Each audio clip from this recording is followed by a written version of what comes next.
ओम शांति, नमस्ते प्यारे साथियों। ओ दादी तुम गुणों की खान, तुम शिव शक्ति सर्व महान, तुम तो थी ममता की मूरत, तुमको देखा बाप समान, तुमको देखा बाप समान। दादी जी में बहुत सारे गुण थे। कोई व्यक्ति एक दिन में महान नहीं बनता, तमाम गुणों को लेकर चलता है, मूल्यों को लेकर चलता है, तो वो सब में फैल जाता है, सबके दिलों पे छाप छोड़ता है।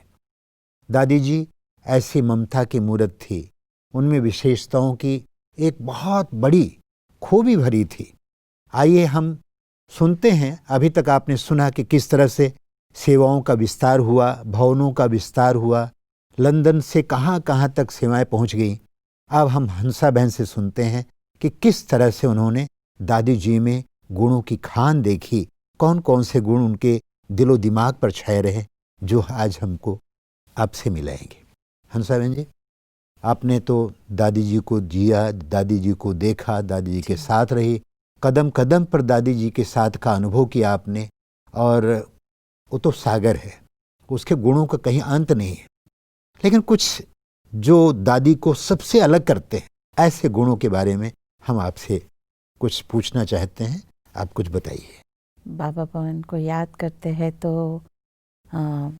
बहुत ही प्यारे दिन थे, बहुत प्यारे दिन। क्योंकि सेवा की विस्तार तो हुई थी जी, लेकिन दादी ने वहाँ बैठ के खूब धूम मचाई सेवाओं की। जैसे कि अलग अलग भवन्स भी बन चुके थे, शांति भवन, पवित्र भवन, शक्ति भवन।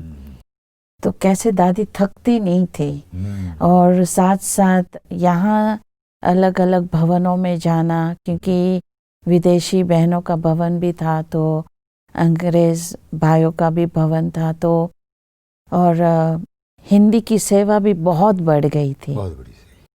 तो जैसे बहुत बैलेंस रख के अपनी जैसे पालना देती थी, खूब पालना दिया है वहाँ बैठ के बाबा भवन में। जैसे कि उन्हों के भवनों में जाना, वहाँ उन्हों के साथ बैठना, बातचीत करना, और कभी कुछ खाने के लिए भी बोलते थे तो उन्हों के साथ बैठ के खाना खाना। तो इस रीति से उन्हों को भी लगता था कि सचमुच जैसे हमारी माँ है। राइट। पालना भी इस रीति से देती थी। कई दृष्टि से भी होता होगा कि भाई हिंदी वाले समझे हिंदी वाली माँ है, और विदेशी भी समझे हमारी माँ है, सबकी माँ है, कोई रंग भेद नहीं, कोई जाति भेद नहीं, कोई भाषा भेद नहीं, सब में अपनापन देना। तो वहाँ से जैसे कि विदेश सेवा की भी वहाँ धूम मची, क्योंकि दादी अलग अलग देशों में जाके जैसे बीज बोना, सेंटर्स खोलना, ब्राह्मण्स जब पैदा होते थे, फिर काफ़ी साल ऐसे चला। फिर एनसीसी जैसे वहाँ के हर देशों के जो निमित्त मुख्य बहन भाई थे, तो वो लोग बाबा भवन में आते थे, क्योंकि उस समय ग्लोबल हाउस थे नहीं। तो वो लोग जो आते थे, जैसे अभी सब मधुबन में आते थे सब बाबा के बच्चे, ऐसे बाबा के बच्चे बाबा भवन में आते थे। ठहरने के स्थान अलग अलग भवनों में रखते थे, या कभी कोई फैमिली घर में रखते थे उन्हों को, लेकिन बाबा भवन में बैठ के दादी ने उन्हों की खूब पालना की।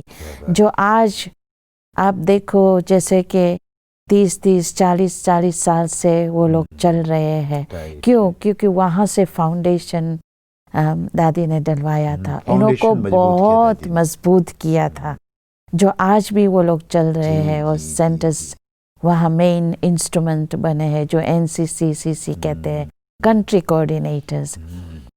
तो इस रीति से दादी ने खूब सेवाएं की, पर्सनल भी की। जैसे दादी का नेचर ही था हर एक की केयर करना।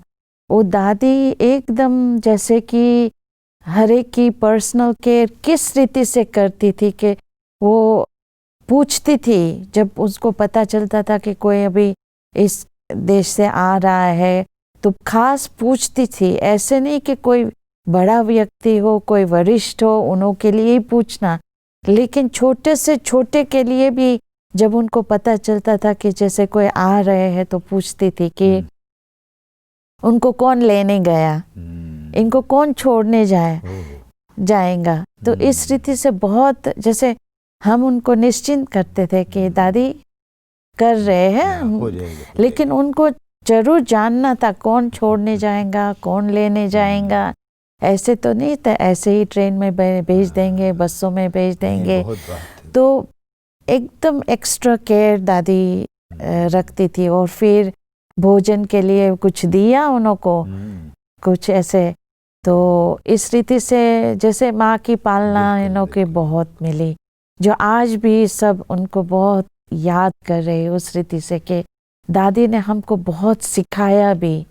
जैसे कि दादी को अंदरूनी ही जैसे आध्यात्मिकता की जैसे इनको छाप लग जाए, साधारणता निकल जाए इन्हों में। तो इस रीति से हमको भी सिखाती थी। हम जब कुछ बोलते थे तो हमको कभी ऐसे बोलती थी, आवाज़ से नहीं बोलो, कम बोलो, धीरे बोलो, मीठा बोलो। इस रीति से भी दादी ने हम लोग सभी को बहुत सिखाया। तो एक बार जी, मुझे लगता है इसीलिए दादी मशहूर हो गई थी कि केयरिंग, शेयरिंग और इंस्पायरिंग। तो ये सब दादी में था, ये सब कर रही थी, केयर भी कर रही थी सभी का, शेयर भी कर रहे थे। क्योंकि बाबा ने उस एक बार कहा था कि नंबर 1 दान करने वाला कौन है। वाह वाह, क्या अच्छा। तो ज्ञान ध्यान तो सभी करते हैं, लेकिन गुणों का दान करने वाला कौन है? वो जनक बेटी है। तो इस रीति से दादी, बाबा ने अच्छे दादी को बहुत ब्लेसिंग्स दिए थे। तो वहाँ पर जैसे रियली मजबूत हो गए। तो फिर दादी ने ही सोचा कि अभी इतना सब देशों का ज्ञान फैला हो गया है, विस्तार हो गया है। तो फिर दादी ने ही सोचा कि अभी तो, क्योंकि स्कूलों में अलग अलग स्कूलों में 300-400 की क्लास चलती थी, तो अपना स्थान भी लिया। तो जब अपना स्थान जब प्लॉट लिया तो पूछा गया, क्योंकि कॉन्ट्रैक्टर्स पूछते हैं ना कि आपको क्या बनाना है, आपका विचार क्या है। तो उसी समय दादी कहती थी कि हमको ऐसा स्थान चाहिए जो ना मस्जिद दिखाई देवे, ना चर्च जैसा दिखाई देवे, ना मंदिर जैसा दिखाई दे। ऐसा घर बनाओ जो सब धर्म वाले को यहाँ फील जैसे लगे कि हमारा स्थान है, हमारा घर है। बहुत अच्छा। तो उस रीति से दादी को बहुत क्लियर था विजन कि हमको क्या चाहिए। और फिर तो बहुत अच्छी सेवा का विस्तार वहाँ पे भी हुआ। जैसे ऐसे प्रोग्राम्स रखते थे और टाइटल्स ऐसे रखते थे जैसे कि लोगों को अट्रैक्ट करे, क्योंकि प्रेजेंट समय हर एक को यही चाहिए कि पॉजिटिव थिंकिंग। तो जब न मंदिर दिखाई पड़े, न मस्जिद, न चर्च, न कुछ दिखाई पड़े, तो और सिंपल किसी का घर भी दिखाई नहीं पड़े, तो दादी के पास ही विजन है कि दिखाई क्या पड़ना चाहिए। ग्लोबल नाम ही रखा था, ग्लोबल कोऑपरेशन हाउस। तो ग्लोबल नाम रखा था तो सब उसमें आ जाते थे। तो इस रीति से प्रोग्राम भी इस रीति से रखते थे, खूब प्रोग्राम्स वहाँ, इवेंट्स रखते थे। त्योहार भी जैसे भारतवासियों के जो भी त्योहार है वो भी रखते थे। और अंग्रेज़ों का जो क्रिसमस रहता था वो भी रखते थे। और फिर group courses, positive thinking, stress management, ज़्यादा करके बहुत लोग इसमें आते थे पॉजिटिव थिंकिंग कोर्स करने, स्ट्रेस मैनेजमेंट।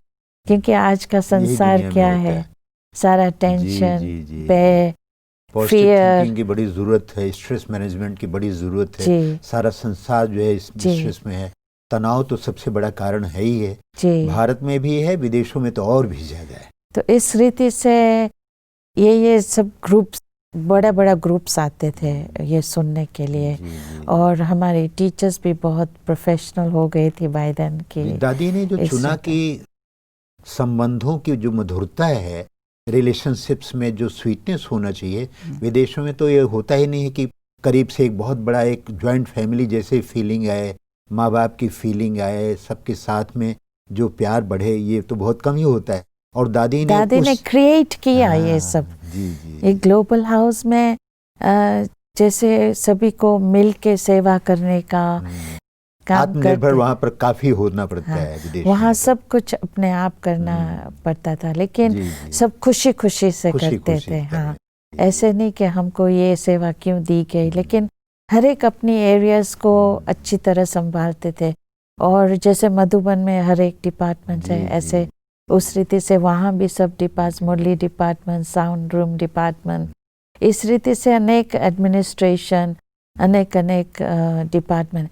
लेकिन दादी की विशेषता ये थी कि वो हर एक में फेथ रखती थी कि ये करेगा।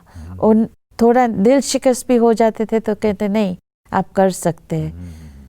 तो इस रीति से आगे बढ़ाती थी। जैसे कि अच्छा गुण है कि अगर हम किसी के ऊपर फेथ रखेंगे तो हो सकता है 2-4 गलतियां शुरू में हो जाएंगी जी, लेकिन वो पक्का बनेगा, तभी तो बनेगा ना। जी जी जी। विश्वास ही हम ना रखेंगे तो कैसे काम होगा। तो दादी में ये बहुत अच्छी बात थी कि लोगों में उनकी विशेषता को जानकर उनको बढ़ाना, इनकरेज करना, उनको साहस भरना, शक्ति देना। बोल के छोड़ नहीं देती थी। छोड़ नहीं देती थी। क्योंकि ग्लोबल हाउस में भी जैसे उसके बाद जब ग्लोबल रिट्रीट सेंटर बना तो सोच रहे थे कि अभी इसको कौन संभालेगा।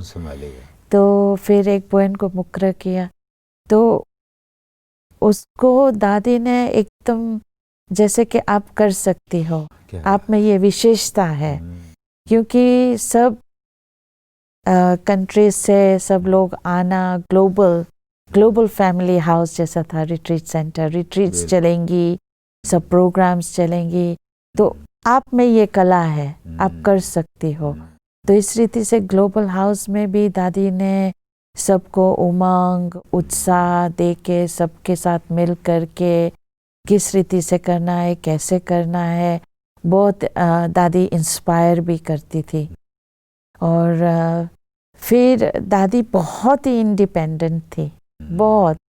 जैसे कि अभी लास्ट में जैसे मदद की ज़रूरत पड़ती थी, लेकिन उस समय तो खुद जैसे दादी अच्छा चलती भी थी, बैठती भी थी, तो सब कुछ जैसे छोटा मोटा कुछ करना है तो वो कर लेती थी। ऐसे नहीं कि किसी के इंतज़ार करे, ये आए तो मेरे लिए ये करे, तो ऐसे नहीं। बहुत ये हमने भी देखा और आपसे भी सुना कि दादी जो है अपने छोटे छोटे जो काम है वो सब कुछ दादी खुद करती थी, ताकि किसी के ऊपर उनकी डिपेंडेंसी ना हो कि भाई ये होता तो ये काम हो और नहीं है तो कैसे होगा।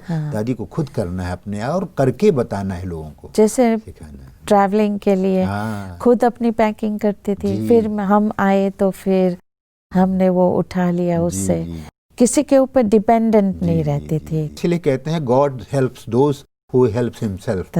तो अपने आप दादी जब करती होगी तो सब सहयोग देने के लिए पहुंच भी जाते होंगे। तो बहुत इंटरेस्ट भी लेती थी। भंडारा भी बहुत बड़ा था, तो वहाँ जाके देखना, सिखाना, तो ये दादी ने किया है। जैसे कि कोई सिंधी आइटम्स होती थी, माताओं को नहीं आता था, तो दादी खुद जाके उन्हों को सिखाती थी कि इस रीति से करना।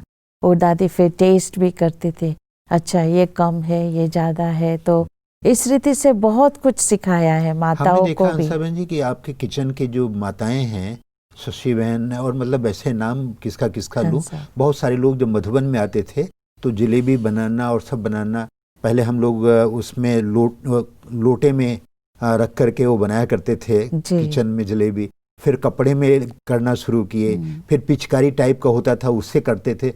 ये सब लंदन वाले सिखा के जाते ढेर सारा। जी। तो दादी ने इस रीति से सेवा बहुत किया। जैसे हम यहाँ अव्यक्त बाप दादा आते तो कैसा वातावरण बन जाता था, तो वहाँ भी दादी ऐसे एटमॉस्फेयर क्रिएट करती थी भट्टियों का।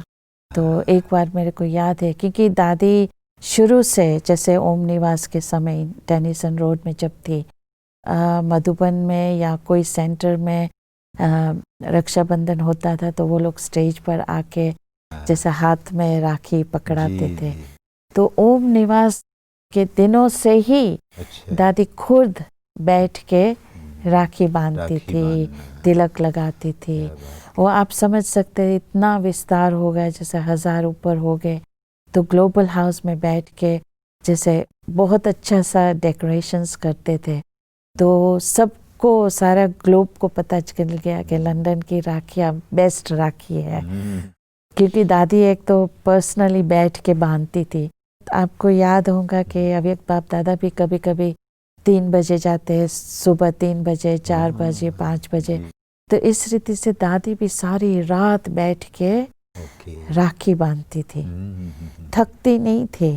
क्या बात। तो एक बारी क्या हुआ, मेरे को याद है कि विदेही स्थिति में राइट। देखते थे, और ये तो प्रैक्टिकल हमने देखा कि दादी को एक बार एलर्जी हो गई।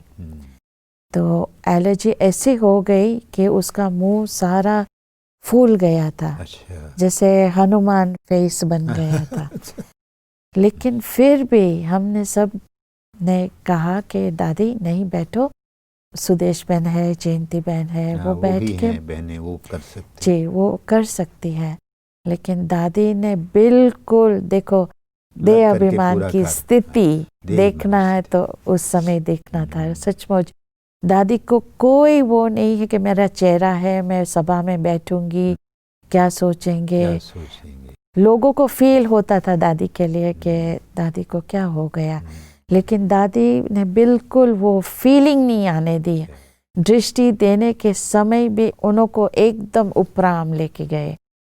तो रियली जैसे अव्यक्त बाप दादा की फीलिंग सबको बैठ के दिया। तो दादी में भी ये देखा कि कितना विदेही स्थिति में रह के ये सेवाएं किया। वैसे भी हम दादी को जैसे अकेला रूम में देखते थे तो बहुत जैसे ऐसे लगता था कि बहुत कहाँ इस जगह पर नहीं है, कहाँ उपराम स्थिति में बैठती थी, योग में बैठती थी। तो उस रीति से फील हमको लगता था कि कहाँ वाइब्रेशंस किसी को टच कर रही है, वाइब्रेशंस जहाँ ज़रूरत है वहाँ फैला रही है।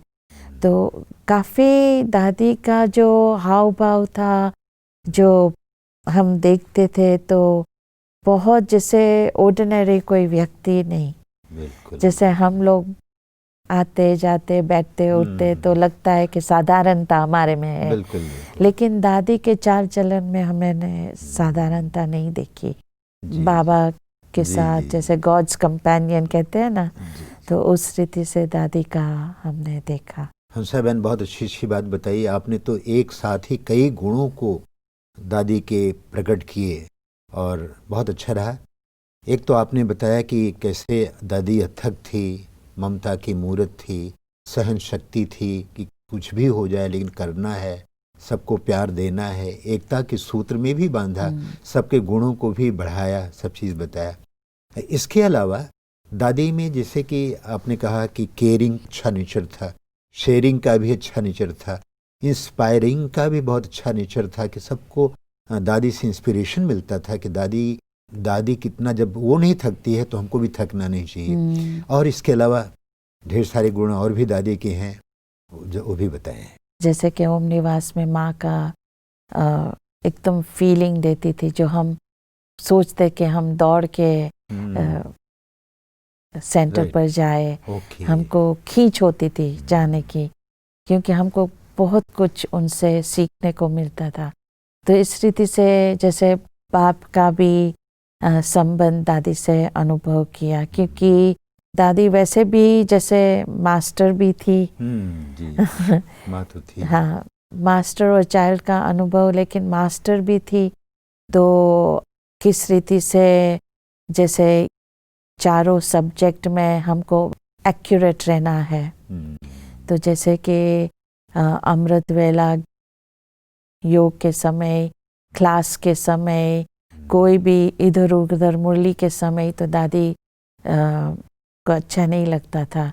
और ख़ास ध्यान खिंचवाती थी कि उस समय ना कोई ऑफिस में होना चाहिए, ना कोई भंडारा में होना चाहिए। तो सबको पता होता था उस समय कि हमको क्लास में बैठना है इस समय। तो दादी को जैसे पढ़ाई के ऊपर काफ़ी फोकस करती थी, क्योंकि अल्टीमेटली हमारे जीवनी का फाउंडेशन ज्ञान योग है, तो काफ़ी इसके ऊपर फोकस करना, रिवाइज करना मुरली का। दादी कभी ऐसे अचानक पॉइंट्स भी पूछ लेती थी, तो इस रीति से बहुत हमको जैसे बाप का रूप, बाप को भी है ना, बच्चे स्कूल में जाए, अच्छा पढ़े, अच्छा मार्क्स लेवे, हमको इंस्पायर करती थी कि इस रीति से student life is the best life. तो स्टूडेंट लाइफ का हमको अच्छा सा अनुभव कराती थी। तो बाप बन करके तो पालना देती थी, माँ बन के पालना देती थी, टीचर बन करके, मास्टर बन करके जो पालना दी, तो कभी कभी तो मास्टर तो आंख भी दिखा देते हैं। तो दादी को कभी आपको ऐसे अनुभव हुआ कि दादी कोई बात नहीं मानना, क्योंकि संगठन है, भांति भांति के लोग रहते हैं, कभी कोई मानते नहीं, बार बार कहने पर भी नहीं मानते हैं, तो कभी ऐसा आपने देखा कि दादी थोड़ी आंख भी दिखाई हो? जी जी जी, बहुत बारी। अच्छा। स्ट्रिक्टनेस भी बहुत था दादी में। जी जी। ऐसे नहीं कि ढीला चोटे थे, तो टीचर का रोल भी ये है, शिक्षक का भी अगर प्रोफेशन में अच्छा बनना है तो फिर टीचर को इस रीति से स्टेप्स भी उठाना पड़ता था। तो दादी भी हमारी भलाई के लिए जो कहती थी, जो भी कहते थे, तो हम बहुत जैसे कई लोग ऐसे थे जो भावना कैच नहीं कर पाते थे, तो जैसे रूठ जाते थे, अपसेट हो जाते थे, अच्छा नहीं लगता था, फिर उन्हों को जैसे एक्स्ट्रा अटेंशन दे के उमंग उत्साह दिलाना, दिल शिकस्त को होप देना। कई होते थे तो दादी की भावना तुरंत कैच कर लेते थे। यहाँ भी हमने देखा कई बहनों को दादी कहती थी कि आप सेवा पर जाओ, अभी एक बारी बोला, 2 बारी बोला, 3 बारी बोला, फिर अगर नहीं मानता था तो दादी कहती थी कि फिर और बोझ चढ़ेगा, तो फिर दादी छोड़ देती थी। मुझे लगता है कि दादी जी का जो हुज्जत से कहना जो है वो भी अच्छा लगता था, कि दादी बड़ी शुभ भावना से कहती थी। जब हमारा रिट्रीट सेंटर था तो भंडारे में एक बहन सेवा करती थी, फिर घड़ी घड़ी नाजुक, क्योंकि नेचर नाजुक बना का था, तो फिर उसको कैसे दादी बुला के उसको और अटेंशन दिलवाती थी, आप बहुत अच्छा करती है, बहुत अच्छा बनाती है, इस रीति से उनकी गुण, उनका क्वालिटीज बता के उनको इंकरेज करती थी। फिर भंडारे में जाते थे, फिर थोड़े दिन के बाद फिर वही, फिर दादी क्या करती थी, दादी छोड़ नहीं देती थी, ये तो ऐसे ही है, लेकिन और दादी उनको शक्ति देती थी, प्यार देती थी, प्यार से बहुत दादी ने चलाया है लोगों को, प्यार दे दे के चलाया है। दादी ने कभी ना उम्मीद नहीं हुई है। और ये भी बात सही है कि जब दादी निराश नहीं हो रही है, बार बार उत्साह बढ़ा रही है, तो एक दिन वही होता है, सोचने वाला, करने वाला व्यक्ति सोचता है, जब दादी नहीं हताश हो रही, निराश हो रही हमारे से, वो उम्मीद रखी है, तो मैं क्यों अपने में उम्मीद ना रखूं। जैसे कोई किसी की कोई आदत होती है, तो फिर दादी तो समझाती थी, कई बारी समझाती थी, अगर नहीं भी समझते थे, फिर दादी हमको बोलते थे कि आपकी सखी है ना, आप इनसे बैठो, आप उनसे बात करो, इसकी जीवन अच्छी बने। हमेशा सबके प्रति शुभ भावना रही है। हाँ, कभी गिव अप नहीं किया है कि नहीं छोड़ दो, अभी नहीं, आगे बढ़ाना है उसको, आगे उसको मदद चाहिए, बेचारी वीक है, तो उनको शक्ति देना है, कहाँ जाएंगे बेचारी, हाँ, कम से कम बाबा के छत्र छाया के नीचे तो है, तो हमको, हमारा फर्ज है उनको मदद करने का। तो इस रीति से बहुत लोगों को आगे बढ़ाया, और आज भी याद करे कि दादी आपने उम्मीद नहीं हारी हमारे ऊपर, आपको बहुत हमारे ऊपर मेहनत करनी पड़ी, आपने उम्मीद नहीं हारी। तो प्यारे साथियों, प्यारे दोस्तों, आज बहुत अच्छी अच्छी बात सुनी।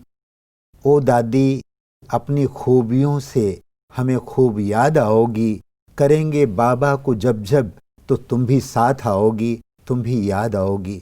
दादी जी में हमने देखा माँ तो थी ही, पिता भी थी, शिक्षक भी थे, कितनी उदार थे, कभी हार नहीं मानी, किसी को कभी भी उन्होंने डांटा नहीं, कभी इस तरह नहीं कहा, बड़े हुज्जत से, प्यार से, उत्साह बढ़ा करके, सम्मान दे करके उससे कार्य कराया, उसको योग्य बनाया। योगी वो जो योग्य बन करके औरों को योग्य बनाए।